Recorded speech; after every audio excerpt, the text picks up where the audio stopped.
এক number compulsory শর্ত হলো ঈমান।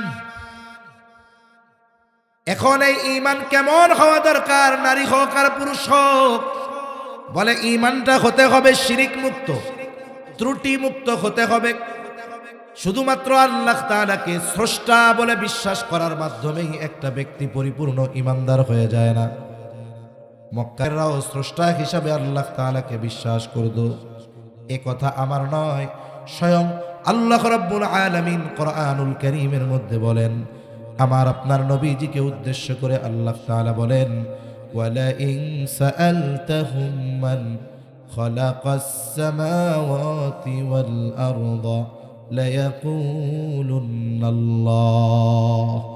আল্লাহ তাআলা বলেন, আপনি যদি মক্কার মুশরিকদের কাছে জানতে চান, তাদেরকে যদি জিজ্ঞাসা করেন মান খালাকাস সামাওয়াতি ওয়াল আরদ, আসমান এবং জমিনের স্রষ্টা কে, আপনি যদি মক্কার মুশরিকদেরকে এই প্রশ্ন করেন, আপনার প্রশ্নের জবাবে তারা কি বলবে? যা বলবে আল্লাহ তাআলা দুইটা তাকিদ যোগ করে বলেন, লা ইয়াকুলুন্নাল্লাহ। আল্লাহ তাআলা বলেন, অবশ্যই অবশ্যই মক্কার মুশরিকরা বলবে আসমান জমিনের স্রষ্টা হলেন আল্লাহ। আল্লাহ রাব্বুল আলামিন আরেক জায়গায় বলেন, ওয়ালা ইন সাআলতাহুম মান নাযালা মিনাস সামাই মাআন ফাআহইয়া বিহিল আরদ বা'দা মাউতিহা। আল্লাহ তাআলা বলেন, আপনি যদি মক্কার মুশরিকদেরকে জিজ্ঞাসা করেন মান নাযালা মিনাস সামাই মাআ, কে আসমান হতে পানি বর্ষণ করে, কে বৃষ্টি দেয়, শুধু তাই না ফাআহইয়া বিহিল আরদ বা'দা মাউতিহা, ওই বর্ষিত পানির দ্বারা কে মৃত জমিনকে পুনরুজ্জীবিত করে। এখানে মৃত জমিন দ্বারা উদ্দেশ্য হলো ফসল উৎপাদনের অনুপযুক্ত জমিন। আপনাদের আশেপাশে ধান চাষ করে এমন জমিন আসেনি? বলেন তো, চৈত্র মাস যখন জমিনটা শুকনা ঠনঠনা হয়ে যায়, বলেন তো ওই জমিনের মধ্যে যদি কেউ জমিনকে প্রস্তুত না করে শক্ত জমিনের উপরে ধানের চারা রোপণ করে, ধান হবে নাকি? কিন্তু যদি বৃষ্টি পড়ে, আধা ঘন্টা বৃষ্টি নামলে জমিনটা নরম হয়ে যাবে, ফসল উৎপাদনের উপযুক্ত হয়ে যাবে। এখন যদি আগাছা সাফ করে ওই জায়গায় ফসল রোপণ করা হয়, আল্লাহ যদি কোনো বিপদ আপদ মুসিবত না দেয়, ফসল হবে। তার মানে ফসল উৎপাদনের অনুপযুক্ত জমিন হলো মৃত জমিন, আর উৎপাদনের উপযুক্ত জমিন হলো জীবিত জমিন। আল্লাহ তাআলা মূলত এই কথাই বলেন, হাবিব আপনি যদি তাদের জিজ্ঞাসা করেন আসমান হতে বর্ষণ করে, পানি বর্ষণ করে কে, শুধু তাই না ওই বর্ষিত পানির দ্বারা ফসল উৎপাদনের অনুপযুক্ত জমিনকে কে ফসল উৎপাদনের উপযুক্ত করে তুলে, ওরা ওদের দেব দেবীদের কথা বলবে না। আল্লাহ তাআলা বলেন, লা ইয়াকুলুন্নাল্লাহ, অবশ্যই অবশ্যই তারা বলবে এগুলো যিনি করেন তিনি কে। আমি আপনাদের খেদমতে পবিত্র কোরআনুল কারীমের একটা আয়াত ও রাসূল আকরাম সাল্লাল্লাহু আলাইহি ওয়াসাল্লামের অগণিত হাদিস থেকে একটা হাদিস পাঠ করেছি।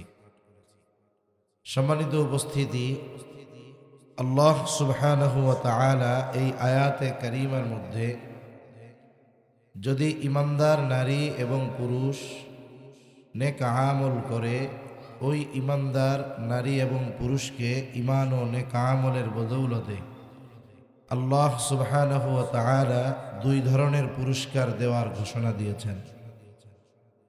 সর্বপ্রথম একটা বিষয় আমাদের জেনে রাখতে হবে, এ পৃথিবীতে আল্লাহ সুবহানাহু ওয়া তাআলা আমাদেরকে যত বিষয়ের আদেশ দিয়েছেন আর যত কিছু থেকে নিষেধ করেছেন, আমরা যদি আল্লাহ সুবহানাহু ওয়া তাআলার ওই আদেশ এবং নিষেধ মেনে চলি, তাহলে আল্লাহ তাআলার এই আনুগত্যতার কারণে শুধুমাত্র পরকালে যে আল্লাহ তাআলা পুরস্কার দিবেন এমনটা নয়, বরং আল্লাহ সুবহানাহু ওয়া তাআলা তার আনুগত্য করার কারণে, তার আদেশ মেনে চলার কারণে আখিরাতে তো প্রতিদান দিবেন, সাথে সাথে আল্লাহ তাআলা দুনিয়াতেও প্রতিদান দিবেন। এজন্য মানুষ যখন কোনো ভালো কাজ করে, যদি সে ঈমানদার হয়, তাহলে সে তার ভালো কাজের প্রতিদান দুনিয়ায়ও পায়, আখিরাতেও পায়। আবার যখন কোনো বেঈমান ভালো কাজ করে, বলে আল্লাহ তাআলা তার ভালো কাজের যা প্রতিদান দেওয়ার পুরোটাই দুনিয়াতে দিয়ে দেন, আখিরাতে ভালো কাজের কোনো প্রতিদান নাই। কেন? বলে কোনো ব্যক্তি যদি দুনিয়ার ভালো কাজের প্রতিদান আখিরাতে পেতে চায়, অবশ্যই অবশ্যই তাকে ঈমানদার হতে হবে। কোনো ব্যক্তি যদি ঈমানদার না হয়, দুনিয়ার ভালো কাজের আখিরাতের প্রতিদানের খাতাই তার জন্য ওপেন হয় না। এজন্য আল্লাহ সুবহানাহু ওয়া তাআলা ঈমান সহকারে নেক আমলের কথা বলেছেন। আর ইবাদতের প্রতিদানের কথা বর্ণনা করতে গিয়ে আল্লাহ সুবহানাহু ওয়া তাআলা কোনো পার্থক্য, কোনো তারতম্য করেন নাই। যদিও আমাদের আকার আকৃতিতে নারী এবং পুরুষের মধ্যে কিছু তফাৎ আছে, শরীয়তের হুকুমগত দিক দিয়ে কিছু পার্থক্য আছে, তথাপি একথা বলা যায় যে মৌলিকভাবে নারী এবং পুরুষের মধ্যে তারতম্য করার সুযোগ নাই। বলে কেমনে? কারণ আমাদের এই দেহ, এটা দেখতে যত সুন্দর হোক, ব্যক্তি যত দামি হোক, এত নয়েজ কেন? অনেক নয়েজ। হ্যাঁ, কমান, নয়েজ কমান, আওয়াজটা মাইকের মতো করেন, নেট অ্যান্ড ক্লিন।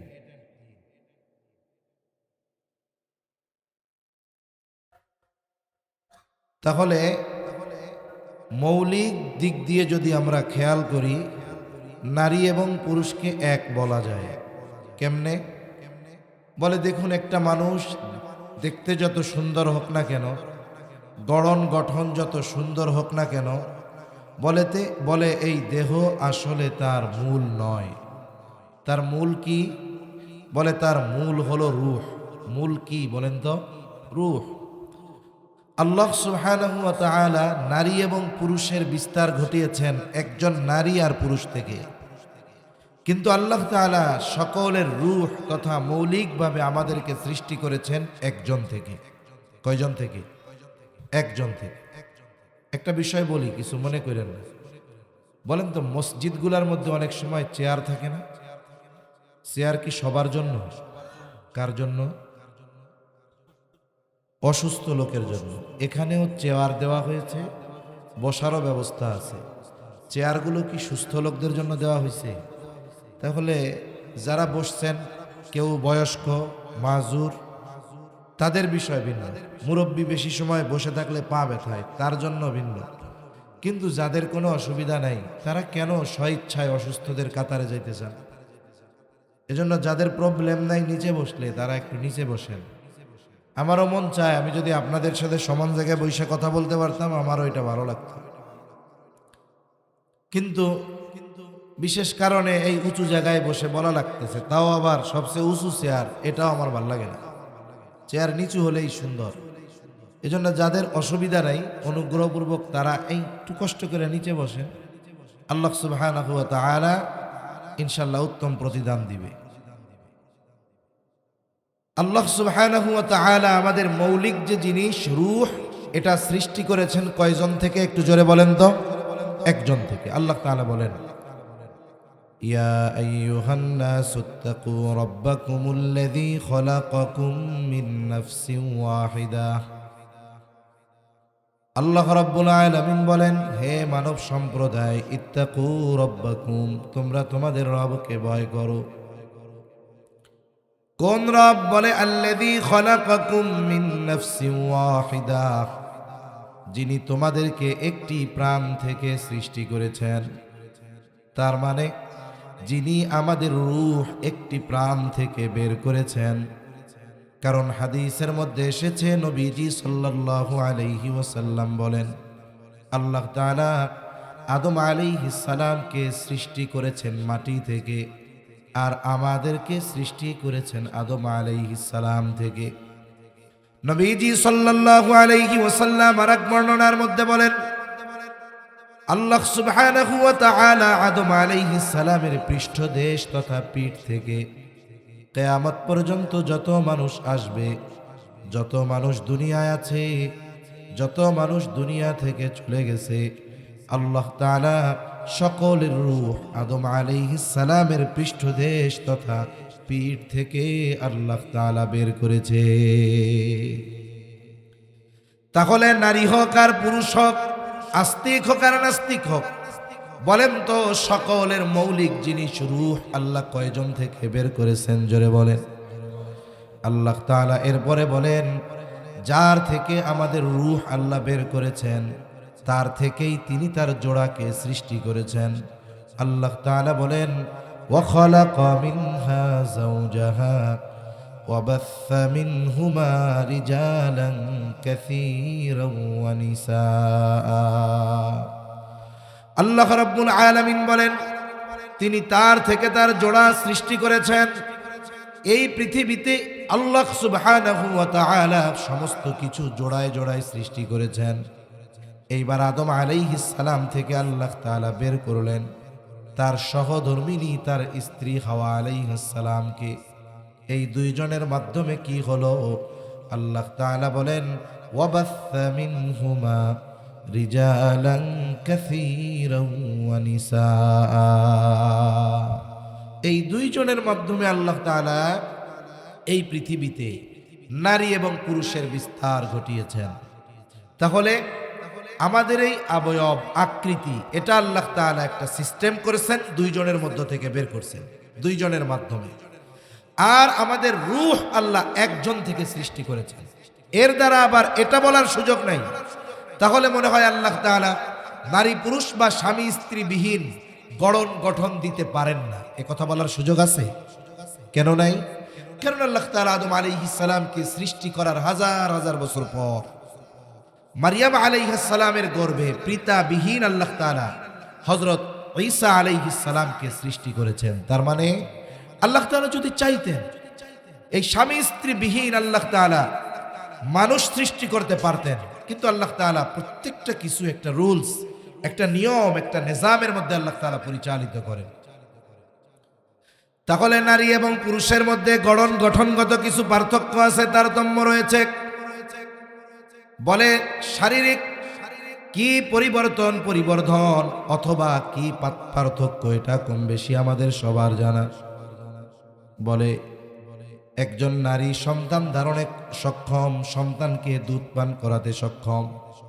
আল্লাহ তাআলা এই ধরনের কিছু স্পেশালিটি তাকে দিয়েছেন যেগুলো আল্লাহ পুরুষকে দেন নাই। আবার পুরুষকে কিছু বিষয় দিয়েছেন আল্লাহ তাআলা নারীকে দেন নাই। এইভাবে আকৃতিগত কিছু পার্থক্য নারী আর পুরুষের মধ্যে রয়েছে। আবার শরীয়তের দিক দিয়ে কিছু পার্থক্য নারী পুরুষের মধ্যে রয়েছে। যেমন একটা মেয়ে যখন প্রাপ্তবয়স্কা হয়, বালেগা হয়, বলে ওই প্রাপ্তবয়স্কা হওয়ার পর থেকে নিয়ে 50-55 বছর পর্যন্ত সে যদি সুস্থ থাকে আর যদি বিবাহের পরে গর্ভবতী না হয়, বলে এই কিছু সময়কাল ছাড়া সে যদি সুস্থ থাকে তাহলে প্রতি মাসে 3 থেকে 10 দিন তার কিছু শারীরিক অসুস্থতা থাকে। বলে ওই সময়গুলোতে আল্লাহ রব্বুল আলামিন তার জন্য নামাজ মাফ করে দিয়েছে, কিন্তু পুরুষের জন্য এই সুযোগ নাই। আবার দেখুন নারীর জন্য আল্লাহ তাআলা পর্দার বিধানকে ফরজ করেছেন। যদিও নারী পুরুষ উভয়ের জন্য আল্লাহ তাআলা পর্দা ফরজ করেছেন। নারীরও যেমন চোখের হেফাজত করতে হবে, পুরুষেরও তেমন চোখের হেফাজত করতে হবে। আল্লাহ তাআলা কোরআনুল কারীমের মধ্যে বলেন, কুল্লিল মুমিনিনা ইয়াগুদ্দু মিন আবসারিহিম ওয়া ইয়াহফাযু ফুরুজাহুম যালিকা আযকা লাহুম। অনুরূপভাবে নারীর ব্যাপারেও আল্লাহ তাআলার নির্দেশ, ওয়া কুল্লিল মুমিনাতি ইয়াগুদুনা মিন আবসারিহিন। এই যে নজর হেফাজত করা, এটা যেমন পুরুষের জন্য নির্দেশ, বলে নারীর জন্য নির্দেশ। তবে চেহারা আবৃত করা, ঢেকে রাখা, এটা পুরুষের জন্য আদেশ নাই, তবে নারীর জন্য তার চেহারা ঢেকে রাখতে হবে। নারীর কণ্ঠটাও সতর, বলে নারীর কণ্ঠটাও কিন্তু পর্দার অন্তর্ভুক্ত। শুধু তাই না, নারীরা যে জোরে পা ফেলে চলে এটাও ইসলাম মানা করে দিয়েছে। কেন মানা করছে? দেখুন নারীরা অনেক সময় পায়ের মধ্যে অলংকার পরে, নূপুর পরে, আবার যখন জোরে জোরে হাঁটবে তার হাঁটার আওয়াজে মানুষ তার দিকে আকর্ষিত হবে। কেন নারীদের কথা এটাও সতর বা পর্দার অন্তর্ভুক্ত। বলে পৃথিবীর বহু ঘটনা আছে, শুধুমাত্র কণ্ঠ শুনে লাখো যুবক দেওয়ানা হয়ে গেছে। যেই চেহারা দেখছে চিন্তা করে কণ্ঠ কি আর চেহারা কি, আছে না নাই বলেন? আছে। এজন্য নারীর কণ্ঠটাও পর্দার অন্তর্ভুক্ত। শুধু তাই না, রাসূল আকরাম সাল্লাল্লাহু আলাইহি ওয়াসাল্লাম নারীদের ব্যাপারে কিছু স্পেশাল খবর দিয়েছেন। আসলে আমি একটা বিষয় নিয়ে বলবো, এরপরেও নারীদের ব্যাপারেও কিছু স্পেশাল সুখবর দেওয়া দরকার। কারণ সামনে অডিয়েন্স যারা থাকে, শ্রোতা যারা থাকে, স্বাভাবিকভাবে আলোচনা তাদেরকে কেন্দ্র করেই বেশি হয়। কিন্তু আমাদের দেশে এখন অনেক জায়গায় আছে, অনেক জায়গায় দেখা যায় শরীর পর্দার করে ব্যবস্থাপনা করে মা বোনদের জন্য বসার, কথা শোনার ব্যবস্থা করা হয়। আবার অনেক জায়গায় দেখেন প্রজেক্টরের মাধ্যমে দেখানোর ব্যবস্থাও করা হয়। এটা ঠিক নয়। প্রজেক্টর দ্বারা বক্তার চেহারা দেখিয়ে দেখিয়ে নারীদের সামনে বড় স্ক্রিন দিয়ে দেখানো, এটা শরীয়ত সম্মত নয়। মনে রাখতে হবে, ওই যে একজন মানুষকে ওই স্ক্রিনে দেখা যেরকম, সামনাসামনি দেখাও তেরকম। এজন্য বাংলাদেশের বহু অঞ্চল আছে, ওরা আর ওই কি জানি বলে ওইটার প্রজেক্টর করে না, বক্তারে বসায় দেয়, ওই পাশে মহিলারা বসে, পর্দা নামায় দেয়, বক্তারা কি সরাসরি দেখে। তাহলে মূল উসুল হলো, যাকে বাস্তবে দেখা জায়েজ নাই তাকে পর্দায়, টেলিভিশনে, মোবাইলে, তারপরে প্রজেক্টরে, এটাতেও দেখা জায়েজ নাই। তা কোন কথা বলতেছিলাম? বলেন নারীদের জন্য আল্লাহ সুবহানাহু ওয়া তাআলা স্পেশাল কিছু বিধান দিয়েছেন। পর্দা, তাদের কণ্ঠ পর্দা। কেন? বলে তারা যদি রসালো ভাষায়, মিষ্টি ভাষায় পরপুরুষের সাথে কথা বলে, এটা পরপুরুষ যাদের হৃদয়ের মধ্যে রোগ আছে, এটা তাদের অন্তরের মধ্যে এর প্রভাব বিস্তার করতে পারে। এজন্য রাসূলুল্লাহ সাল্লাল্লাহু আলাইহি ওয়াসাল্লামের সহধর্মিনীদেরকে আল্লাহ সুবহানাহু ওয়া তাআলা স্ট্রেট ফরওয়ার্ড কথা বলার জন্য আদেশ দিয়েছেন। আল্লাহ তাআলা কোরআনুল কারীমের মধ্যে জানায় দিয়েছেন, ইয়া নিসা আন-নাবিয়্যি লাস্তুন্না কাআহাদিম মিনান নিসা ইনিত্তাকাইতুন্না ফালা তাখদা'না বিল কওল ফায়াতমা'আল্লাযী ফী কলবিহি মারাদুন ওয়াকুলনা কওলাম মা'রুফা। সেই সোনালী যুগের মানুষ যারা, ওই সময়ে তো পাপের কাজ করা কঠিন ছিল। ওই সময় আমার আপনার নবীজির সহধর্মিনীদেরকে আল্লাহ তাআলা নির্দেশ দিয়েছেন, কারোর সাথে যদি কথা বলার প্রয়োজন হয়, ওয়াকুলনা কওলাম মা'রুফা, সোজা সাপটা কথা বলবা, কোনো বেকাতেড়া কথা বলা যাবে না। মূলত যদিও রাসূল সাল্লাল্লাহু আলাইহি ওয়াসাল্লামের সহধর্মিনীদেরকে উদ্দেশ্য করে বলা হয়েছে, কিন্তু বাস্তবতা হলো কিয়ামত পর্যন্ত যত নারী আসবে সব নারীদের প্রতি আল্লাহ তাআলার এই নির্দেশনা। যেখানে রাসূলুল্লাহ সাল্লাল্লাহু আলাইহি ওয়াসাল্লামের সহধর্মিনীদেরকে এই বিষয় বলা হয়েছে এরকম, তাহলে সাধারণ মুসলিম নারী যারা, তাদের ব্যাপারে বিষয়টা কত গুরুত্বপূর্ণ এটা বোঝার দরকার। এজন্য অনেক সময় পরপুরুষের সাথে কথা বলার ক্ষেত্রে অনেক মা বোন খুব সাজিয়ে গুছিয়ে রসাত্মকভাবে কথা বলে, কিন্তু নিজের আত্মীয় স্বজন, নিজের স্বামীর সাথে একেবারে গ্রেনেড ছুটতেছে জানি মুখ দিয়ে, এরকম মনে হয়। এ ধরনের আচরণ করা যাবে না। বরং আপনি আপনার ভাষার মাধুর্যতা, সৌন্দর্যতা, এটা আপনার স্বামীর সামনে সর্বোচ্চ প্রয়োগের চেষ্টা করবেন। ঠিক কিনা বলেন? এটাই দরকার। আমি যখন ছোট, অনেক বড় না, একবার আমি শেখুল হাদিস আল্লামা আজিজুল হক রহমাতুল্লাহি আলাইহির বড় মেয়ে, ওনার বাসায় গেছি। যে কোনো এক কারণে আমারে পাঠাইছে একজন। আমি বাসায় গিয়ে দরজা টোকা দিছি। আমি তো বয়স তখন 13-14 বছর হইতে পারে এরকম, বা একটু বেশি হবে এরকম। তা আমি গেছি, অত তো বুঝ নাই তখন। ভেতর থেকে একজন মহিলা বলতেছে, আমি সালাম দিছি, কোনো জবাব টবাব নেই। বলে কে? তাই আমি বলতেছি আমি অমক, আমাকে অমক পাঠিয়েছে। তা খালাম্মা আছে? তা বলে বাসায় নাই। তো এই কথা বলার পরে আর কোনো কিছু জিজ্ঞাসা করার ইচ্ছাই আমার হয় নাই, আমি তাড়াতাড়ি ভাগছি। কেন? এর অনুধাবন বাস্তবিকভাবে আমার পরবর্তীতে হলো। ওই সময় তো আমি আরো খারাপ লাগছে যে এক বাসায় গেছি, আমার বাসায় কেউ আসলে জিজ্ঞাসা করি কেমন আছেন, কমপক্ষে না থাকলেও বসতে দে, একটু চা খাইতে দে। তখন আমি চিন্তা করলাম এরা তো শাইখুল হাদিসের আত্মীয় স্বজন, তাদের আওলাদ, এরা বুঝে যে পুরুষ মানুষ যত ভালো হোক না কেন তার অন্তরের মধ্যে কি আছে এটা কেউ জানে না। এজন্য দেখুন আমি আর তারে কিছু জিজ্ঞাসা করার জন্য ইচ্ছুক হই নাই। হয়তো যদি এমন হতো, ওইখানে যদি এমন কোনো ব্যক্তি হতো আর ভেতর থেকে ওই নারী কণ্ঠের আওয়াজটা মোলায়েম নরম ভাষায় আসতো, তাহলে এই কথাকে দীর্ঘায়িত করার প্রচেষ্টা হয়তো বাইরে থেকে পুরুষ করতেন।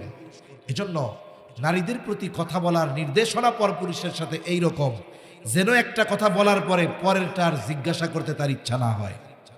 আর যদি এমনটা হয় তাহলে কি হবে, পরবর্তীতে মোবাইলে হলেও দেখবেন রং নাম্বারে খালি মিস কল দিয়ে গুতাইতেছে। এজন্য নারীদের কণ্ঠ এটাও হাজার পুরুষের জন্য পাপের কারণ হয়ে যেতে পারে। নারীরা চলাচল করবে, বলে তাদের চলাচল এমন ভাবে হবে যেন আওয়াজ না হয়। এখন তো আমাদের দেশের এমন অবস্থা, গোটা পৃথিবীতেই এরকম। এক সময় তো নুপুর দিয়ে, পায়ে নুপুর দিত, চলতো, আওয়াজ হতো। বলে এখন নুপুর লাগে না, হাই হিল শক্ত স্যান্ডেল গুলা দিয়া রাস্তায় যখন হাঁটে তখন বোঝা যায় একজন নারী যাচ্ছে।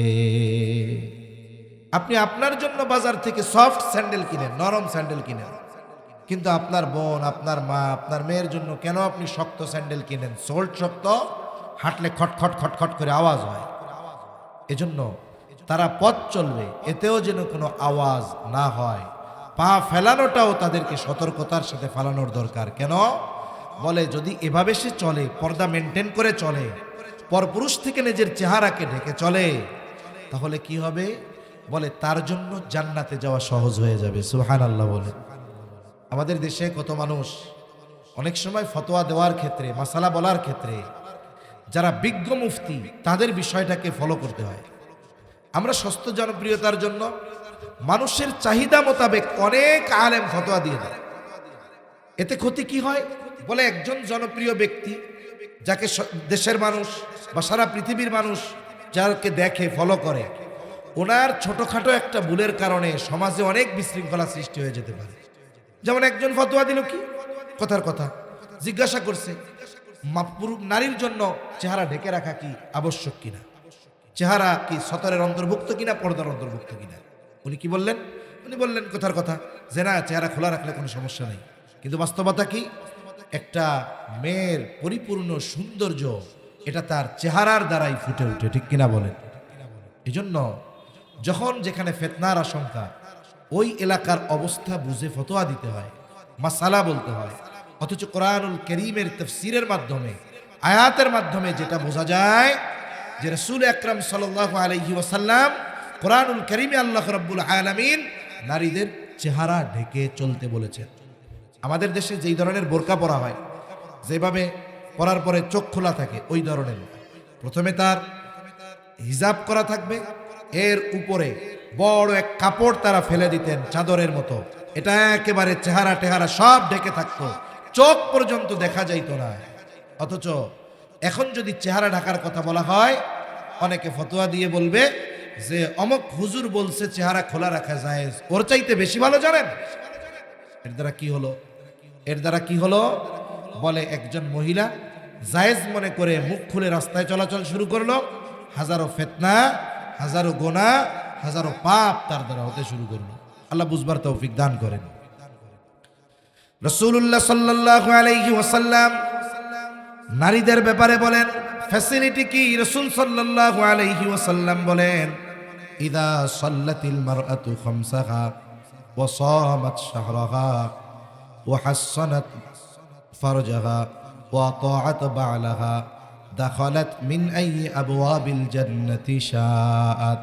নবীজি সাল্লাল্লাহু আলাইহি ওয়াসাল্লাম বলেন, ইমানদার যেই নারী যথা সময়ে 5 ওয়াক্ত নামাজ পড়বে, রমজানের রোজা যথাযথভাবে রাখবে, নিজের সতীত্বের হেফাজত করবে পর্দা মেনে চলার মাধ্যমে এবং স্বামীর আনুগত্য করবে, নবীজি সাল্লাল্লাহু আলাইহি ওয়াসাল্লাম বলেন, ওই নারী জান্নাতের যেই দরজা দিয়ে খুশি সেই দরজা দিয়ে জান্নাতে প্রবেশ করবে।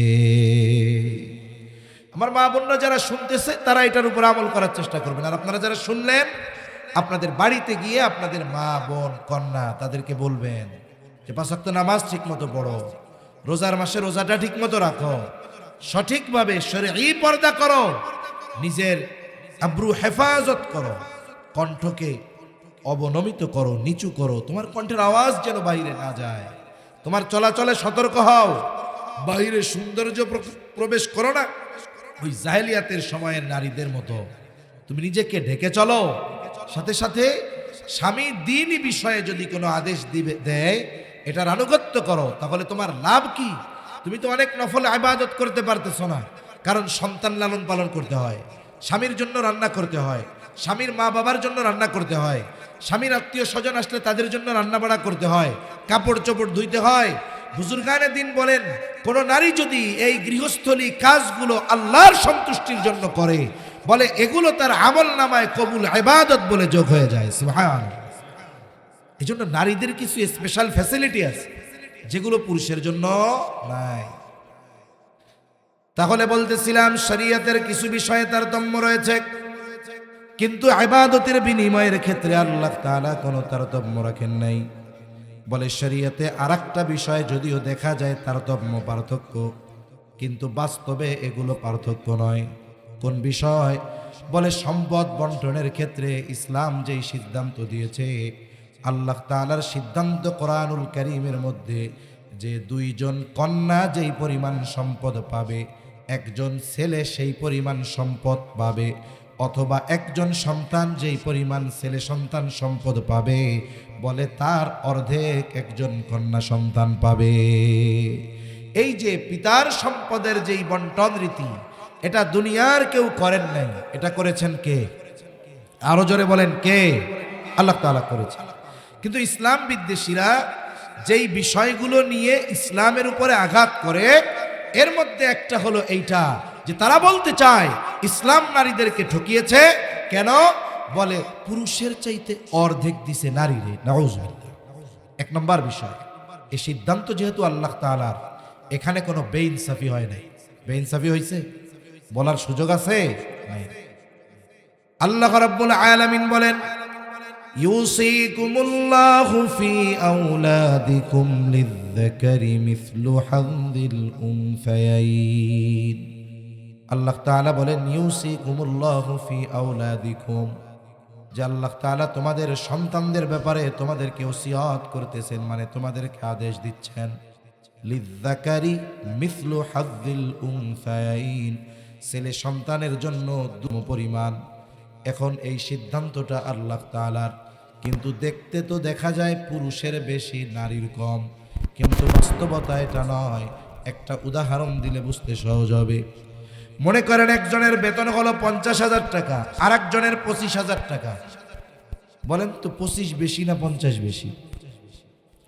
কিন্তু যে 50,000 টাকা বেতন পায়, বলে তার খরচের শেষ নাই, মাস শেষে দেখা যায় তার কোনো টাকা পয়সা বাঁচে না, বরং কোনো মাসে মানুষের কাছ থেকে আরো কর্জ নেওয়া লাগে, ধার নেওয়া লাগে। কিন্তু যার 25,000 টাকা বেতন, মাসে খরচ 10,000, 12,000, সর্বোচ্চ 15,000, মাস শেষে 10, 12, 14,000 টাকা তার থেকে যায়। বছর শেষে দেখা গেল এক ব্যক্তি সারা বছর প্রতি মাসে 50,000 টাকা ইনকাম করার পরেও বছর শেষে তার হাতে কোনো কিছু নাই। আর একজন 25,000 টাকা তার অর্ধেক পাওয়ার পরেও বছর শেষে তার ডানে লক্ষ টাকার উপরে জমা। এখন বলেন তো বাস্তবিক অর্থে লাভবান কে? 50,000 ওয়ালা নাকি 25,000 ওয়ালা? 25,000 ওয়ালা লাভবান, যদিও এর কম। বলে কেন? নারী যদিও অর্ধেক, লাভবান সে। শরীয়তে এমন একটা খাত দেখান যেই জায়গায় নারীকে খরচ করতে বাধ্য করা হয়েছে। আছে এরকম একটা খাত যে জায়গায় নারীর জন্য খরচ বাধ্যতামূলক, যেই জায়গায় নারীকেই খরচ করতে হবে, এরকম কোনো খাত নাই। উল্টা পুরুষ তার জীবনের পদে পদে খরচের খাতের কোনো অভাব নাই, ঠিক কিনা বলে? যেই সমস্ত মানুষ বলে যে ইসলাম নারীদেরকে ঠকিয়েছে, তাদের জানতে হবে ইসলাম পূর্বকালীন সময় নারীদের অবস্থা কি ছিল। ইসলাম পূর্বকালীন সময়ে তো নারীদেরকে সমাজের বোঝা মনে করা হতো। কোন পিতাকে যদি কন্যা সন্তান হয়েছে এই মর্মে খবর দেওয়া হতো, চেহারার দিকে তাকানো যাইত না। আল্লাহ তাআলা বলেন, وَإِذَا بُشِّرَ أَحَدُهُمْ بِالْأُنثَى ظَلَّ وَجْهُهُ مُسْوَدًّا وَهُوَ كَظِيمٌ। কন্যা সন্তান হয়েছে এই মর্মে যদি সংবাদ দেওয়া হতো, চেহারাটা কালো হয়ে যাইত, মানুষেরা ঘর থেকে বের হতো না, মুখ ঢেকে ঢেকে পথ চলতো। কারণ মানুষেরাও বলতো, দেখো ওই যে মাইয়ার বাপ যায়, মাইয়ার বাপ যায়। তার মানে একটা মানুষের কন্যা সন্তান হওয়া এটা তার জন্য সম্মানের হানিকর হওয়া বিষয় ছিল। তার সম্মান নষ্ট হওয়ার কারণ তারা মনে করত। এই জন্য যতক্ষণ না ওই কন্যা সন্তানকে তারা জীবন্ত মাটিতে পুঁতে ফেলতে পারত, ততক্ষণ পর্যন্ত ওই জাহেলিয়াতের সময়ের মানুষগুলার শান্তি আসতো না। ইসলাম পূর্বকালীন সময় পিতার সম্পদে তার হক, এটা তো বহুদূর, বেঁচে থাকারই হক তাদের ছিল না, ঠিক কিনা বলে? ইসলাম আসলো যেখানে কন্যা সন্তান হলে পুরুষেরা লজ্জা পাইত, মুখ কালা হয়ে যাইত। নবীজি কন্যা সন্তানকে সৌভাগ্যের প্রতীক হিসাবে অভিহিত করলেন। নবীজি জানায়া দিলেন, যার দুটো কন্যা সন্তান হবে আর যে ওই কন্যা দুটোকে যথাযথভাবে লালন পালন করবে, দিন শেখাবে, এরপরে যখন বিবাহ উপযুক্ত হবে একজন দিনদার পাত্রের হাতে তুলে দিবে, বিবাহ দিবে। নবীজি জানায়া দিলেন, এই কারণে তার জন্য 2টা জান্নাত বরাদ্দ হয়ে যাবে, 2 জান্নাতের মালিক সে হয়ে যাবে। যদি মেয়ে আরো বেশি হয়, যথাযথভাবে কন্যা সন্তানের ব্যাপারে এই দায়িত্ব পালন করতে পারে, তাহলে আল্লাহ রাসূল সাল্লাল্লাহু আলাইহি ওয়াসাল্লাম যতজন কন্যা ততগুলো জান্নাতের সুসংবাদ তাকে দিয়েছেন। সুবহানাল্লাহ। আবার দেখুন, একটা পিতার কন্যা সন্তান হয়েছে, এখন এই কন্যা সন্তান যখন বাবার ঘরে থাকবে, বাবা এই কন্যা সন্তানের খরচ চালাতে বাধ্য। কতদিন চালাবে? বলে একটা মেয়ে যতদিন না তার বিবাহ হবে ততদিন পর্যন্ত ওই পিতা তার খরচ চালাতে বাধ্য। আবার যদি তার ছেলে হয়, ছেলের ক্ষেত্রে কতদিন বাধ্য? বলে ছেলে যতদিন নাবালক থাকবে ততদিন। একটা ছেলে যখন বালেগ হয়ে যায়, প্রাপ্তবয়স্ক হয়ে যায়, বলে এরপর থেকে তার বাবা যদি চায় ওই ছেলের খরচ বহন করতেও পারে, নাও পারে, সেটা বাবার ইচ্ছা। এখন বালেগ কতদিনে হয়? হাদিসের মধ্যে আসছে, আহাদ্দুল বুলুগ, বালেগ হওয়ার সর্বশেষ সময় সীমা হলো 15 বছর। বলে এটা ইংরেজি হিসাবে নয়, আরবি হিসাবে 15 বছর। তার মানে আপনি যদি খ্রিস্টীয় বর্ষ হিসাব করেন 14 বছর 7 মাস। একটা ছেলের যখন বয়স হয়ে যাবে, তাকে নাবালক বলার আর কোনো সুযোগ নাই, সে তখন বালেগ হয়ে যায়। এর আগেও হতে পারে, 13 বছরেও বালেগ হতে পারে, 12 বছরেও হতে পারে, 13.5 বছরেও হতে পারে। তার মানে একটা ছেলে যখন বালেগ হয়ে যাবে, তার পিতা যদি তাকে বলে এখন থেকে তোমার স্কুলের খরচ আমি দিতে পারবো না, তোমার টিউশনির টাকা দিতে পারবো না, প্রাইভেটের টাকা দিতে পারবো না, বলেন তো এই কথা বলার অধিকার পিতার ছেলের ব্যাপারে আছে না নাই? কিন্তু মেয়ে বালেগ হওয়ার পরে 20 বছর বয়স, 22 বছর, 24 বছর, বিবাহ হয় না, বলেন তো বাপ বলতে পারবে তোর বিয়া হয় না কে, যা কামাই করে আমারে খাওয়া? অধিকার আছে? অধিকার নাই। বলে কতদিন? যতদিন না তার বিবাহ হবে ততদিন পর্যন্ত ওই মেয়ের খরচ চালাতে পিতা বাধ্য, কোনো সন্দেহ নেই।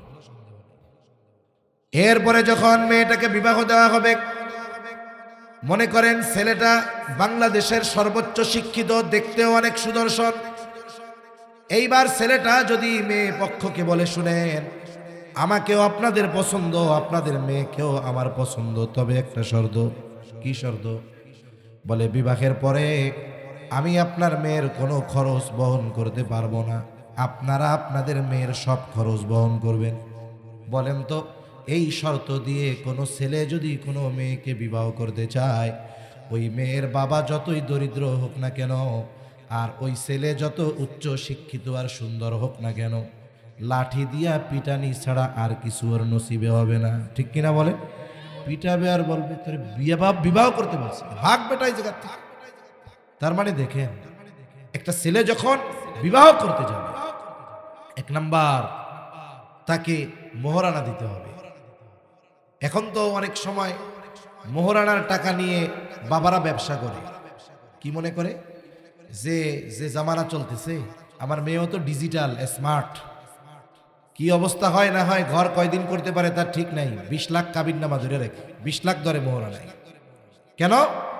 চিন্তা করে যদি কোনো সময় আমার মেয়ে উল্টাপাল্টা করে, বিরক্ত হয়ে যদি ছেলে পক্ষ ছেড়ে দিতেই চায়, বলে 20 লাখ তো নিবই নিব, আরো মামলা হামলা করে আরো 20 লাখ, যাক একটা উপায় তো হবে।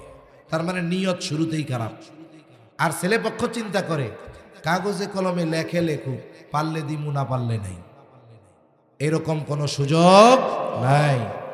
সেজন্য ছেলের উপার্জনের উপরে নির্ভর করে সে যেটা দিতে পারবে সেই পরিমাণ মোহরানা লিখতে হবে। বলে এর চাইতে বেশি লেখা ওই ছেলের উপরে জুলুম করা হবে। ঠিক কিনা বলেন?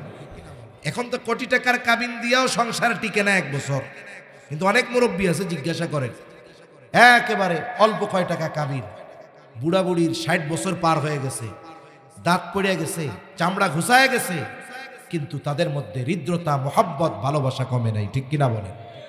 সেজন্য এই মোহরানা এটা দিতে হয় পুরুষকে। মোহরানার মালিক কে? বলে নারী। কে বলেন? নারী। উল্টা তার মোহরানার টাকা দিতে হবে, এটা তার হক। সাথে সাথে ওই মোহরানার টাকা তার বাবারও নেওয়ার অধিকার নাই। কোন বাপ যদি এই চিন্তা করে মেয়ের নামে মোটা অঙ্কের মোহরানা আদায় করে এটা আমি ভোগ করব, বলে এই সুযোগ বাবার নাই, এটার মালিক হলো ওই মেয়ে। মোহরানার টাকা মাফ করার অধিকার কারো বাবার নাই, মেয়ের বাবারও নাই, ওটা মেয়ের। সে যদি তার স্বামীকে স্বইচ্ছায় ক্ষমা করে দেয় এটা তার ব্যাপার।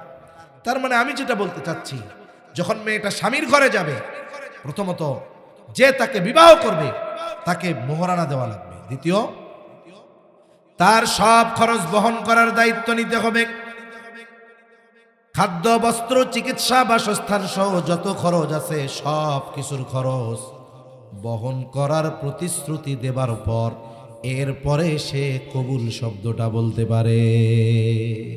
তার মানে মেয়ে যখন বাবার ঘর থেকে স্বামীর ঘরে গেল, এখানেও তার কোনো খরচ নাই, সব খরচ বহন করবে তার স্বামী।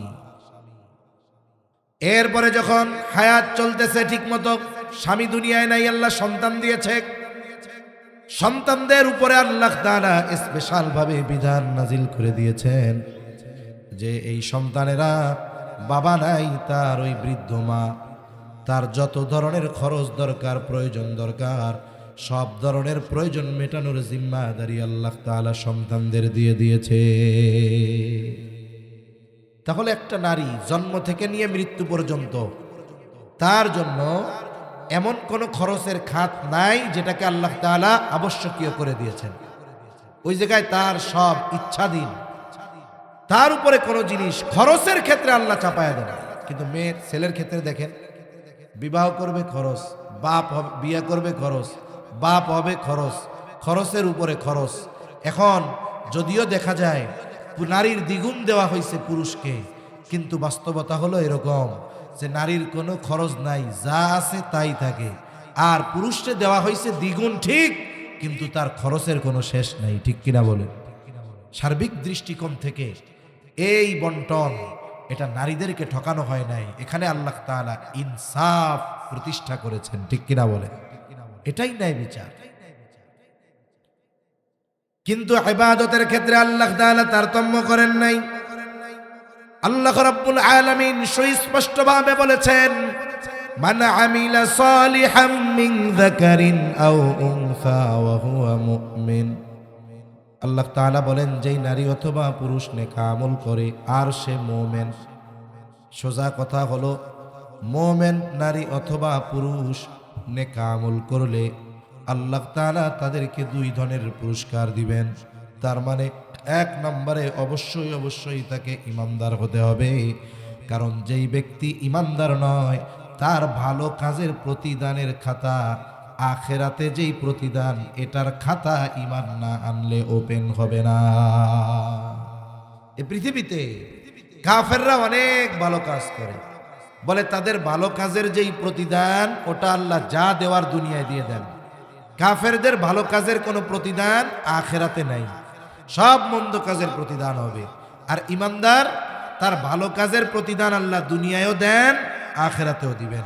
এই জন্য একটা বিষয় খেয়াল রাখবো, আল্লাহ তাআলার যত আদেশ নিষেধ আছে সব যদি মেনে চলি, বলেন তো লাভ শুধু আখেরাতে না দুনিয়ায়ও আছে? দুনিয়ায়ও আছে। তাহলে এক নাম্বার কম্পালসারি শর্ত হলো ঈমান। এখন এই ঈমান কেমন হওয়া দরকার, নারী হোক আর পুরুষ হোক? বলে ঈমানটা হতে হবে শিরিক মুক্ত, ত্রুটি মুক্ত হতে হবে। শুধুমাত্র আল্লাহ তাআলাকে স্রষ্টা বলে বিশ্বাস করার মাধ্যমেই একটা ব্যক্তি পরিপূর্ণ ঈমানদার হয়ে যায় না। মক্কার কাফেররাও স্রষ্টা হিসাবে আল্লাহ তাআলাকে বিশ্বাস করত। এ কথা আমার নয়, স্বয়ং আল্লাহ রাব্বুল আলামিন কোরআনুল কারীমের মধ্যে বলেন, আমার আপনার নবীজিকে উদ্দেশ্য করে আল্লাহ তাআলা বলেন, ওয়ালা ইন সাআলতাহুম মান খালাকাস সামাওয়াতি ওয়াল আরদা লায়াকুলুন্নাল্লাহ। আল্লাহ তাআলা বলেন, আপনি যদি মক্কার মুশরিকদের কাছে জানতে চান, তাদেরকে যদি জিজ্ঞাসা করেন মান খালাকাস সামাওয়াতি ওয়াল আরদ, আসমান এবং জমিনের স্রষ্টাকে, আপনি যদি মক্কার মুশরিকদেরকে এই প্রশ্ন করেন, আপনার প্রশ্নের জবাবে তারা কি বলবে? যা বলবে আল্লাহ তাআলা দুইটা তাকিদ যোগ করে বলেন, লায়াকুলুন্নাল্লাহ। আল্লাহ তাআলা বলেন, অবশ্যই অবশ্যই মক্কার মুশরিকরা বলবে আসমান জমিনের স্রষ্টা হলেন আল্লাহ। আল্লাহ রাব্বুল আলামিন আরেক জায়গায় বলেন, ওয়ালা ইন সাআলতাহুম মান নাযালা মিনাস সামাই মাআন ফাআহইয়া বিহিল আরদ বা'দা মাউতিহা। আল্লাহ তাআলা বলেন, আপনি যদি মক্কার মুশরিকদেরকে জিজ্ঞাসা করেন মান নাযালা মিনাস সামাই মাআ, কে আসমান হতে পানি বর্ষণ করে, কে বৃষ্টি দেয়, শুধু তাই না ফাআহইয়া বিহিল আরদা বা'দা মাউতিহা, ওই বর্ষিত পানির দ্বারা কে মৃত জমিনকে পুনরুজ্জীবিত করে। এখানে মৃত জমিন দ্বারা উদ্দেশ্য হলো ফসল উৎপাদনের অনুপযুক্ত জমিন। আপনাদের আশেপাশে ধান চাষ করে এমন জমিন আসেনি?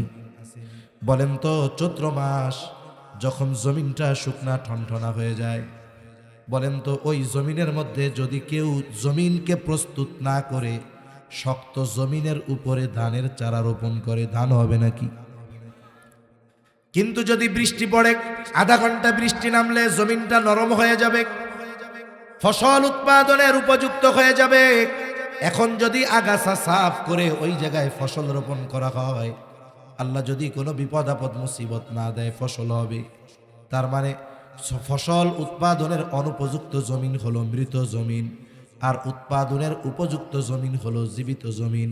আল্লাহ তাআলা মূলত এই কথাই বলেন, হাবিব আপনি যদি তাদের জিজ্ঞাসা করেন আসমান হতে বর্ষণ করে, পানি বর্ষণ করে কে, শুধু তাই না ওই বর্ষিত পানির দ্বারা ফসল উৎপাদনের অনুপযুক্ত জমিনকে কে ফসল উৎপাদনের উপযুক্ত করে তুলে, ওরা ওদের দেবদেবীদের কথা বলবে না। আল্লাহ তাআলা বলেন, লায়াকুলুন্নাল্লাহ, অবশ্যই অবশ্যই তারা বলবে এগুলো যিনি করেন তিনি কে। আরো জোরে বলি, কে? আল্লাহ। এই বিশ্বাস কাদের? কাফেরদের। কোন কাফের? আবু জেহেল, উতবা, সাইবা ওদের। আবার আল্লাহ তাআলা এক জায়গায় বলেন, ওয়ালা ইন সাআলতাহুম মান খালাকাহুম লায়াকুলুন্নাল্লাহ। আপনি যদি মক্কার মুশরিকদেরকে জিজ্ঞাসা করেন তাদের স্রষ্টাকে, এই পৃথিবীতে কোটি কোটি মানুষ আছে এমন যারা বলে কোনো স্রষ্টা নাই, এমনি এমনিই আমরা হয়েছি, আবার মরার পরে মাটির সাথে পচে গলে মিশে যাব। নাস্তিক, স্রষ্টায় অবিশ্বাসী, এই রকম মানুষ এই দুনিয়ায় আছে না নাই? কিন্তু মক্কার মুশরিকেরা তারা তো এই ব্যাপারেও বিশ্বাসী ছিল যে আমাদের স্রষ্টা আল্লাহ। এজন্য আল্লাহ তাআলা বলেন, আপনি যদি তাদের জিজ্ঞাসা করেন তাদের স্রষ্টাকে, তারা বলবে না এমনিই হয়ে গেছি, বরং এই ব্যাপারেও তারা বলবে লায়াকুলুন্নাল্লাহ, অবশ্যই অবশ্যই আমাদের স্রষ্টা হলেন আল্লাহ।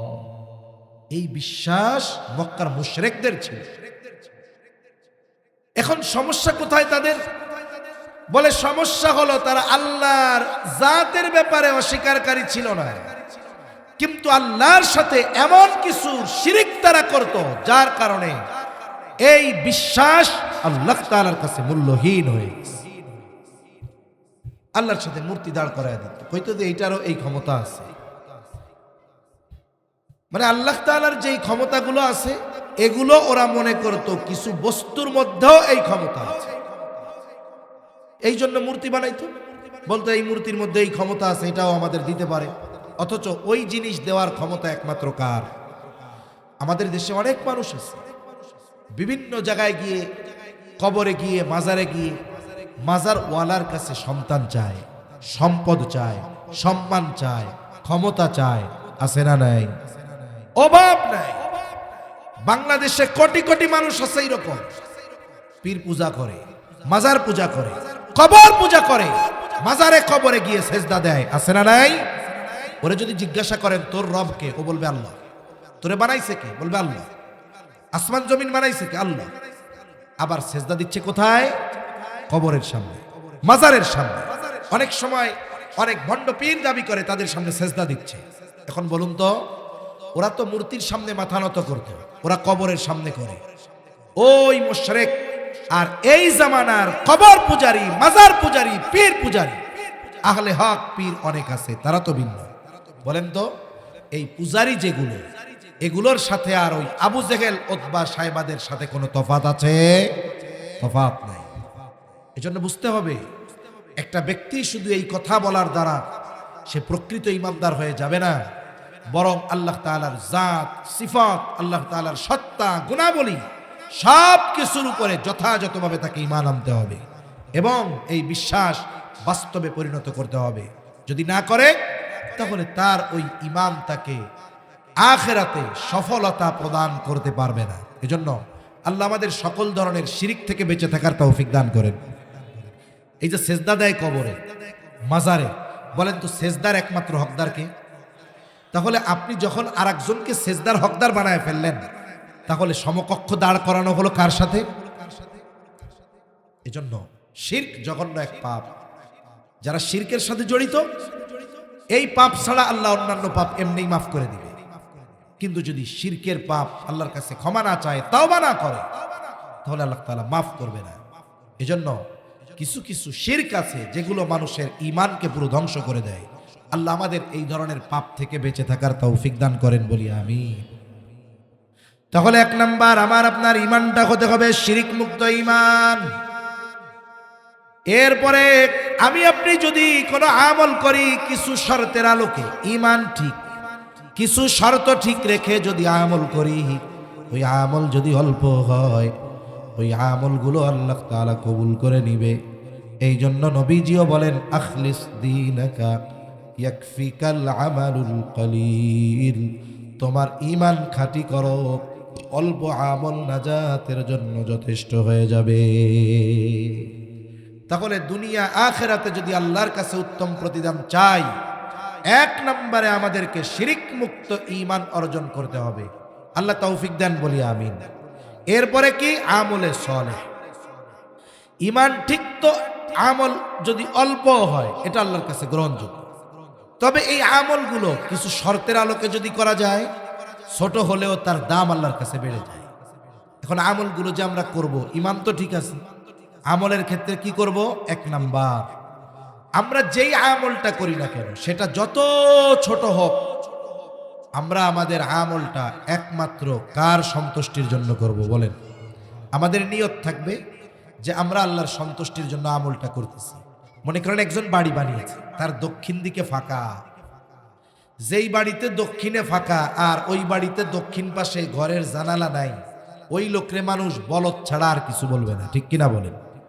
এখন আপনি জানালা কাটবেন, নিয়ত করবেন কি? বলে জানালা কাটতেছি এই জন্য, আমার তো বিল্ডিং আটকায় রাখলে কোনো আওয়াজ ঢুকে না ভিতরে, তা জানালা কাটতেছি এটা বাতাস খাওয়ার জন্য না, জানালা খোলা রাখবো, আজানের আওয়াজ আসলে যেন নামাজে যাইতে সুবিধা হয়। নিয়ত করলেন আজানের আওয়াজ যেন ঘরে আসে। বলেন তো এই নিয়তে যদি দক্ষিণ দিকে জানালা কাটা হয়, তাহলে বলেন তো দক্ষিণ দিকের জানালা দিয়ে বাতাস ঘরে ঢুকবে তো? কথা বুঝেন নাই মনে হয়, ঢুকবে? তাহলে দেখুন, নিয়ত করছেন আজানের আওয়াজ যেন আসে, এই জানালা কাটলেন, এটা আপনার নেক আমলের কারণ হলো, বাতাস তো ফাউই পাবে, ঠিক কিনা কন? এজন্য দুনিয়ার মানুষ বোঝে না, দুনিয়ার অনেক বৈধ কাজ আছে, সেই কাজগুলো যদি আমরা আল্লাহর জন্য করি ওটাও আমাদের সওয়াব পাওয়ার কারণ হয়ে যায়। আর যেটা ইবাদত, এটা তো আল্লাহ তাআলা হকদার। যে কোনো ধরনের ইবাদত একমাত্র কার সন্তুষ্টির জন্য করব? জোরে বলেন। আমার নিয়তকে আগে পরিশুদ্ধ করতে হবে যে আমার সব কাজ একমাত্র আল্লাহর জন্য। যদি আমার ঠিক থাকে, নিয়তের মধ্যে বিশুদ্ধতা থাকে, আমার যদি ইখলাস ঠিক থাকে, বলে ওই আমল অল্প হলেও আল্লাহ তাআলার কাছে দামি হয়ে যাবে। তাহলে এক নাম্বার বলে ইবাদত করতে হবে একমাত্র আল্লাহ তাআলার জন্য। আমি যদি আমার নিয়তকে বিশুদ্ধ করতে পারি যে আমার এই কাজ আল্লাহর জন্য, দ্বীনি মাহফিল আল্লাহর জন্য, আমি বলতেছি আল্লাহর জন্য, আমরা শ্রবণ করতেছি আল্লাহর জন্য, বলে আমার নিয়ত যদি পাক্কা থাকে, আর নবীজিও জানায় দেন আমরা আমাদের কর্মের কর্মফল নিয়তের আলোকেই আমরা লাভ করে থাকি। অনেক ভালো কাজ করছে, নিয়তের মধ্যে গড়মিল, কোনো প্রতিদান আল্লাহর কাছে নাই। আর একজন ছোট কাজ করছে, নিয়ত বিশুদ্ধ আল্লাহর জন্য, বলে ওই ছোট কাজের বড় প্রতিদান তাকে দিবেন কে? আল্লাহ। জন্য এক নম্বরে আমরা আমাদের নিয়তকে বিশুদ্ধ করব। দুই নাম্বার বলে যেই আমল আমরা করব একমাত্র আল্লাহ রাসূলুল্লাহ সাল্লাল্লাহু আলাইহি ওয়াসাল্লামের তরিকায় করব, আল্লাহর সন্তুষ্টির জন্য রাসূলের তরিকায় করতে হবে। কারণ এই পৃথিবীতে এমন কোনো ইবাদত নাই যেই ইবাদতের মধ্যে নবীজির তরিকা নাই। দুনিয়া তো এমন জিনিস, সুন্নাত তো এমন জিনিস, দুনিয়াবি এমন কিছু কাজ আছে যেই কাজগুলো করলে সওয়াবও নাই, না করলে গুনাহও নাই। কিন্তু এই কাজগুলো কেউ যদি সুন্নাত তরিকায় করে, ইবাদত সহজতার নিয়তে করে, বলে ওই ধরনের কাজগুলাও তার আমল নামায় সওয়াবের কাজ হিসাবে গণ্য হয়ে যায়। আমরা খানা খাই না, খাবার খাই তো কেন খাই? ক্ষুধা নিবারণের জন্য, দুর্বলতা দূর করার জন্য। এই নিয়ত বাদ দিয়ে আমরা খাবার খাবো, নিয়ত করব কি? খাইতেছি কেন? যেন আমার ইবাদত করতে কষ্ট না হয়, আমি যেন আমার শক্তি দিয়ে ভালো কাজ করতে পারি, মানুষের কল্যাণে শক্তি ব্যয় করতে পারি, আমার ইবাদত করতে গিয়ে যেন আমার দুর্বলতা না আসে। এই নিয়ত করে যদি খাই, তাহলে খাবার পরে মনে হয় আমার খিদা মিটবে না। খিদা মিটবে? দেখুন, আপনার ক্ষুধা নিবারণ হলো, কিন্তু খানাটা অন্য নিয়তে খাওয়ার কারণে আপনার এই খানা খাওয়াটাও আমল বলে গণ্য হয়ে গেল। সুবহানাল্লাহ। আবার যদি সুন্নাত তরিকায় খাওয়া হয়, এটা তো আরো ভালো হইল। এজন্য দুনিয়াবি সাধারণ কাজগুলো নিয়ত এবং সুন্নতের কারণে ইবাদতে পরিণত হয়। এজন্য আমরা আমাদের জীবনের দৈনন্দিন কাজগুলো নবীর তরিকায় করার চেষ্টা করব তো ইনশাআল্লাহ। আরে ইসলাম তো এমন এক জীবন ব্যবস্থা যেখানে সব কিছু আছে। আমি রাস্তা দিয়ে হাঁটবো ডান পাশ দিয়ে, কেন? নবী ডান পাশ দিয়ে হাঁটতে বলছে। আমি নিচের দিকে তাকিয়ে হাঁটবো, কেন? রাস্তায় চলার সময় নিচের দিকে তাকিয়ে হাঁটা। এরপরে আমি যখন সমান জায়গায় চলবো লা ইলাহা ইল্লাল্লাহ বলবো, একটু উঁচু জায়গায় উঠতেছি আল্লাহু আকবার বলবো, নিচু জায়গায় নামতেছি সুবহানাল্লাহ বলবো। বলে হাঁটা শুরু করলাম, হাঁটতেছি, পথও যাচ্ছে, গন্তব্যেও পৌঁছাচ্ছি, সাথে সাথে এই হাঁটা আমার আমল নামায় ইবাদত বলে যোগ হয়ে যাচ্ছে। সুবহানাল্লাহ। এজন্য আমরা আমাদের দৈনন্দিন কাজ, এই যে রাতের বেলায় লাইট বন্ধ করে ঘুমাই না, আমরা লাইট বন্ধ করে ঘুমাই। নবীজি বলেছেন তোমরা রাতে যখন ঘুমাবা বাতি বন্ধ করে ঘুমাবা। এখন তো আর আমাদের কাছে তেলের বাতি নাই, আর নবীজির সময় তো কারেন্টের বাতিও ছিল না। কিন্তু আমরা এই বিষয়টা নিয়তে আনবো যে রাতে বাতি নিভাচ্ছি, বাতি যদি বন্ধ করে ঘুমাই আমার বিদ্যুৎ বিল কম আসবে, অপচয় হবে না। আল্লাহ তাআলা অপচয় করতে মানা করেছে। 2 নাম্বার, নবীজি বাতি নিভায়া ঘুমাইতে বলেছে। বলে সুইচটা একটা টিপ দিলেন এই নিয়তে অপচয় থেকে বাঁচার জন্য, নবীজির সুন্নাত মানার জন্য। বলে সুইচটা টিপ দিলেন, এটাও আপনার ইবাদত হয়ে যায়। এজন্য সুন্নাত হলো ওই যে পরশ পাথরের কথা বলে, যে পরশ পাথরের কথা বলে, এই পরশ পাথরের মতো যার সাথে সোয়া লাগে সুন্নাতের, ওই জিনিসটাই দামি হয়ে যায়, ইবাদত হয়ে যায়। এজন্য আমরা আমাদের ইবাদত গুলো নবীজির তরিকায় করব তো ইনশাআল্লাহ। 3 নাম্বার বলে যে ইবাদত করব ওই ইবাদতের মাসলা মাসাইল গুলো আমাদেরকে জানতে হবে। এই জায়গায় ইলমের কথা আসে। রাসূলুল্লাহ সাল্লাল্লাহু আলাইহি ওয়াসাল্লাম বলেন, তলাবুল ইলমি ফরিদাতুন আলা কুল্লি মুসলিম। নবীজি সাল্লাল্লাহু আলাইহি ওয়াসাল্লাম বলেন, দ্বীন ইলম শিক্ষা করা প্রত্যেক মুসলমান নরনারীর উপরে ফরজ। কতটুকু ফরজ? বলে দ্বীন ইলমের 2টা স্তর, একটা হলো ফরজে আইন আর একটা হলো ফরজে কিফায়া। ফরজে আইন বলে এটা সবার জন্য শিক্ষা করাই ফরজ। ফরজে কিফায়া বলে কিছু লোক যদি ওই পরিমাণ ইলম অর্জন করে সকলের পক্ষ থেকে আদায় হয়ে যায়। কিন্তু যেটা ফরজে আইন আর একজন শিখলে কাজ হবে না, প্রত্যেক মুসলমান নরনারীকে ওই পরিমাণে ইলম অর্জন করতে হবে। বলে কতটুক? বলে শরীয়ত মোতাবেক নিজেকে পরিচালিত করতে যতটুকু ইলমে দ্বীন দরকার অতটুকু ইলম শিক্ষা করা প্রত্যেক মুসলমান নরনারীর উপরে ফরজ। সেজন্য আমরা তো এই বিষয়টার হিসাব করলে অনেকে দেখা যাবে জানে না। এই যে নামাজ পড়ে, কত মানুষ এখনো অনেক এলাকায় আছে 40 বছর ধরে নামাজ পড়ে, দোয়ায় কুনুত মুখস্থ নাই, কুলু আল্লাহ সূরা দিয়ে চালায় দেয়। আছে না নাই এরকম? সারা জীবন নামাজ পড়তেছে। একজন নামাজির নামাজ বিশুদ্ধ হওয়ার জন্য কম পক্ষে 5টা সূরা তার শুদ্ধ হওয়া লাগে। কারণ কয় হুজুর 5 সূরা লাগবে কেন? কয় 5টার কমে কি নামাজ পড়া যায়? আপনার 4 রাকাত সুন্নাত পড়ার জন্য কমপক্ষে 4টা সূরা লাগবে না? 4টা সূরা লাগবে।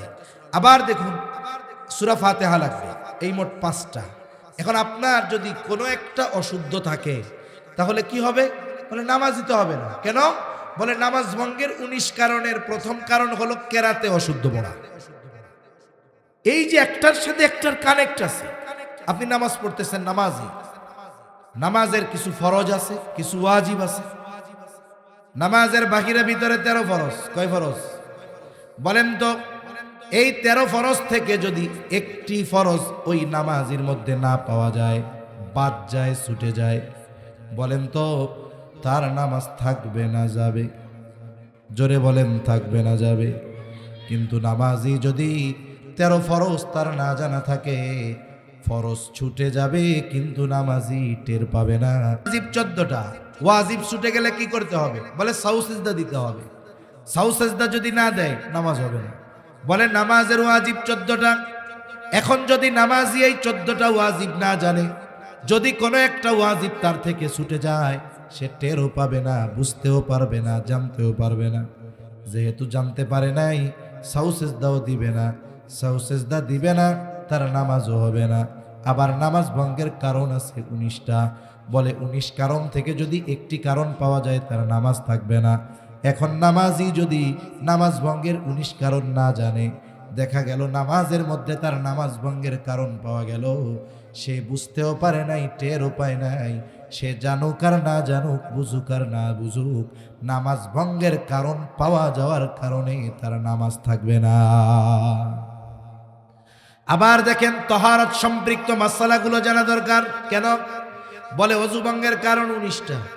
নামাজের মধ্যে যদি অজু ভঙ্গের কারণ 7টা, অজু ভঙ্গের এই 7টি কারণ থেকে যদি একটা কারণ পাওয়া যায় নামাজের মধ্যে, অজু থাকবে না। অজু থাকবে না তো তার নামাজ থাকবে না। আবার দেখেন গোসলের ফরজ 3টা, যদি এই ফরজ সমূহ থেকে কোনো একটা ছুটে যায়, বাদ যায়, বলে তার পবিত্রতা অর্জন হবে না। পবিত্রতা অর্জন হলো না তো তার ইবাদত গুলাও হবে না। আমি আমি তো শুধু নামাজ নিয়ে বললাম আর কি।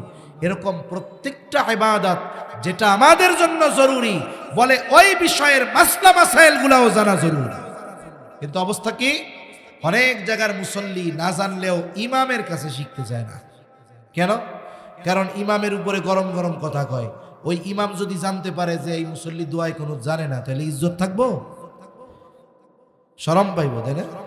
এই জন্য ইমামের সামনে শিখতে চায় না, বলতে চায় না। আচ্ছা, আপনি এই ইমামের কাছে লজ্জার কারণে আপনি আপনার অজানা বিষয়গুলো তার থেকে জানতেছেন না, লজ্জা পাইতেছেন। লজ্জার কারণে কি হলো? তার ইবাদত হচ্ছে না। এখন ইবাদত না হওয়ার কারণে কি হবে? আখিরাতে সাইজ আছে না নাই? জোরে বলেন, আছে না নাই? এখন বলেন, দুনিয়ায় ইমামের কাছে লজ্জা পাওয়া ভালো নাকি আখিরাতে শাস্তি পাওয়া ভালো? ইমামের কাছে লজ্জা পাওয়া ভালো না? তাহলে আমাদের যাদের মনে হয় যে না আমরা ফরজ পরিমাণ ইলম অর্জন করতে পারি নাই, আপনি যদি আপনার মসজিদের ইমাম সাহেবকে গিয়ে বলেন যে ইমাম সাহেব, আমরা তো ফরজ পরিমাণ ইলম আমাদের মধ্যে আছে কিনা জানি না, কিন্তু যতটুকু ইলম শেখা ফরজ, আমরা তো কাজের মানুষ, ব্যস্ত মানুষ, রাতের বেলা সময় ছাড়া সময় পাই না, আমাদের এশার পরে আধা ঘন্টা 1 ঘন্টা সময় দিয়ে আমাদের মাসলা মাসাইলগুলো শিখায়া দেন, সূরা কেরাতগুলো শুদ্ধ করায়া দেন। বলেন তো বাংলাদেশের কোন ইমাম বলবে যে আমার টাইম নাই, পারবো না? এরকম কেউ আছে বলার মতো? বরং স্বতঃস্ফূর্তভাবে দায়িত্ব নিয়ে আমরা যারা পারি না আমাদেরকে তারা শিখিয়ে দিবে। কিন্তু আফসোস, ওই যে আমি যে সূরা ফাতিহা শুদ্ধ পারি না, এটা যদি যাই না যায় ইজ্জত থাকবো? এই জন্য আমার সূরা কেরাত শুদ্ধ করার দরকার নাই, ইমাম সাহেবের কাছে লজ্জা পাওয়ার দরকার নাই। এই লজ্জা ভাঙতে হবে। এই লজ্জার কারণে আমার ইবাদত নষ্ট হচ্ছে, আমল নষ্ট হচ্ছে, আখিরাতে শাস্তির ভান্ডার জমা হচ্ছে আমার জন্য। এজন্য আমরা শিখবো। আল্লাহ তৌফিক দান করেন, বলি আমিন। 3-4 নাম্বার যেই জিনিসটা লাগবে, বলে তার উপার্জন এবং খাবার উভয়টা হালাল হতে হবে। শুধু খাবার হালাল হলে হবে না, উপার্জনের উৎসটাও হালাল হতে হবে। এই জন্য অনেক সময় অনেক মানুষ বিভিন্ন জায়গায় কর্ম করে, খুব পরিশ্রম করে। এক যুবক এসে বলে, ভাই ঢাকায় আমি একটা রেস্টুরেন্টে চাকরি করি, 12 ঘন্টা ডিউটি, একটুও ফাঁকি দেওয়ার উপায় নাই, পুরো আমার হালাল ইনকাম। তা তুমি কোন রেস্টুরেন্টে চাকরি করো? বলে অমুক চাইনিজ রেস্টুরেন্টে। তোমার কাম কি?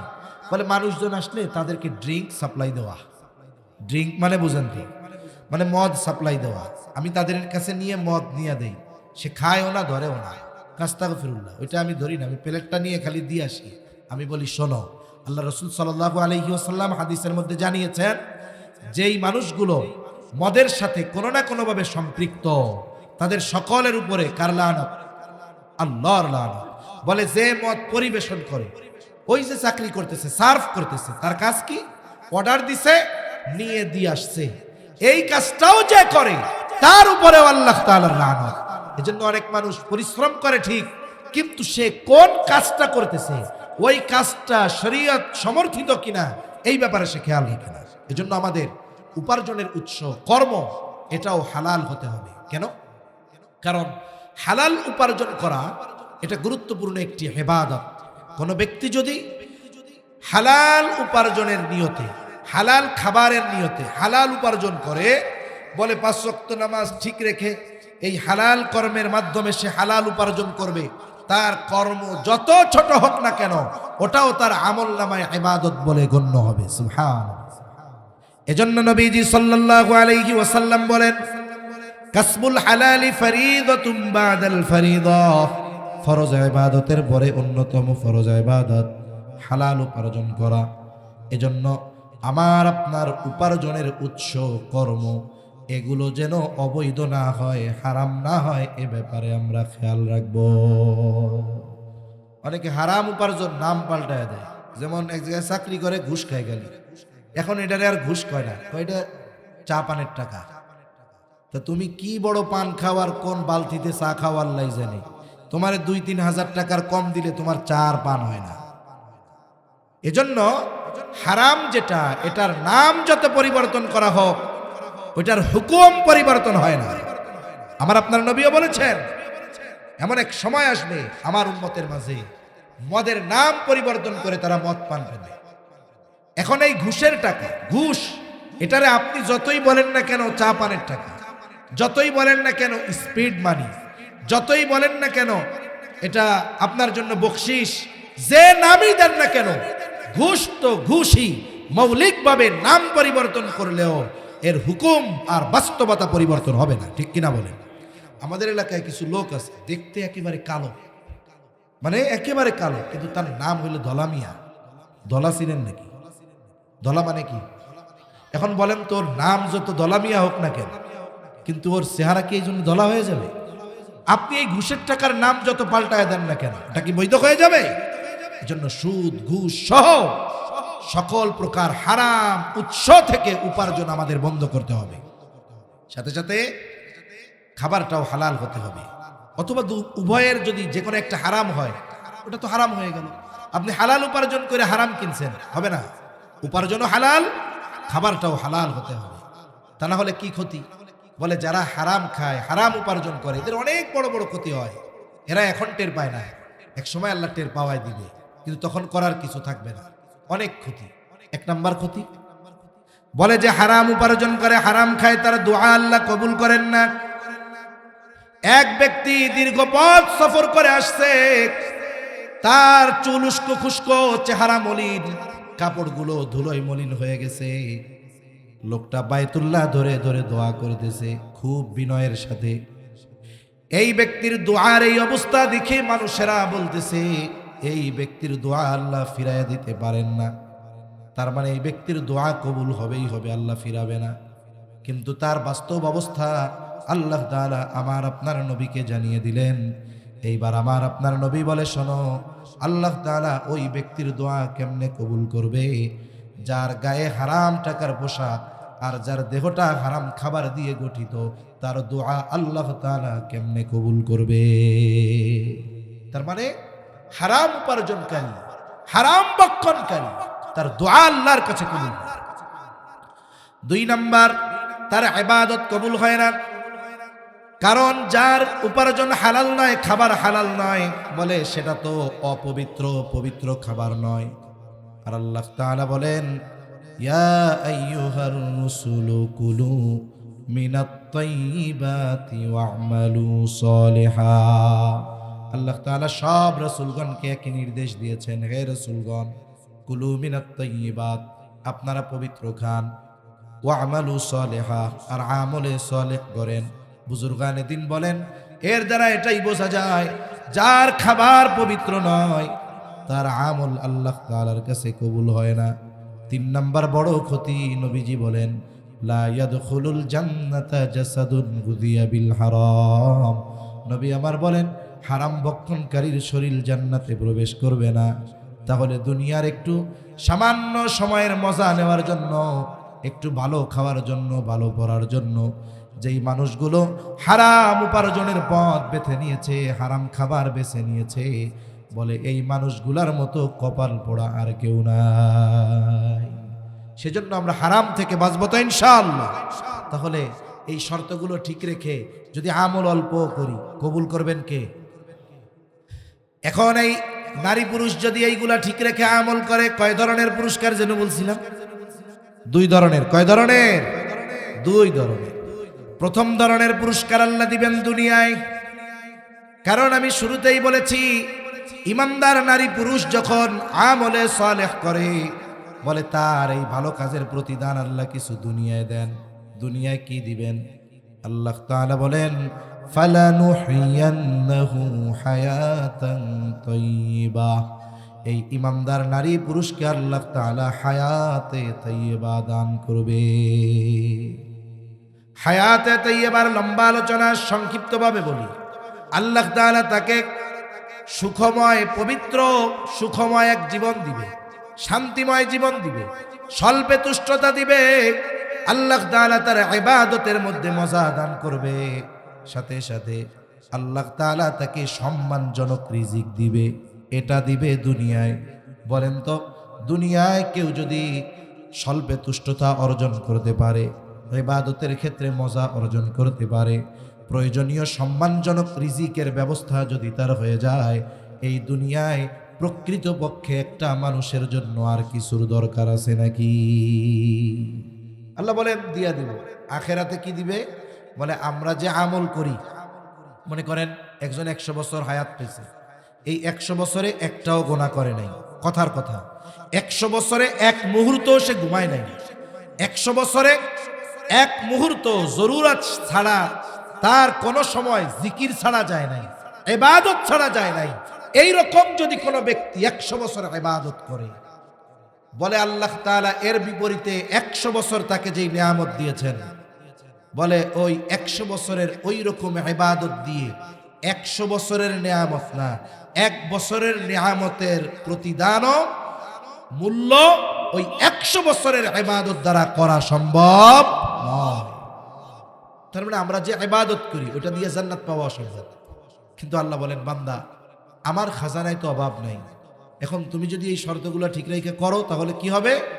ওয়ালানাজজিয়ান্নাহুম আজরাহুম বিআহসানি মা কানু ইয়ামালুন।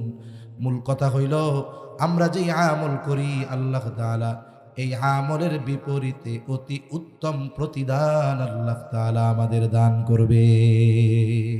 তার মানে আখিরাতে অনন্তকালের অফুরন্ত নিয়ামতে ভরপুর জান্নাতের মালিক হওয়া যাবে।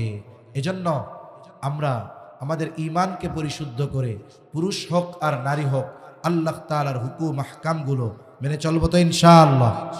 আর বিশেষ করে আমাদের মা বোন যারা আছেন, আপনারা শুধু যদি মনে করেন নামাজ রোজা করছেন, তাসবিহ তাহলিল পড়ছেন, এতেই শেষ, না না, অবশ্যই আপনাকে শরীয়তের স্পেসিফিক কিছু নির্দেশনা যেগুলো আপনাদের জন্য রয়েছে, বিশেষ করে পর্দার বিধান, স্বামীর আনুগত্যের বিধান, এই বিষয়গুলোর ব্যাপারে যত্নশীল হতে হবে।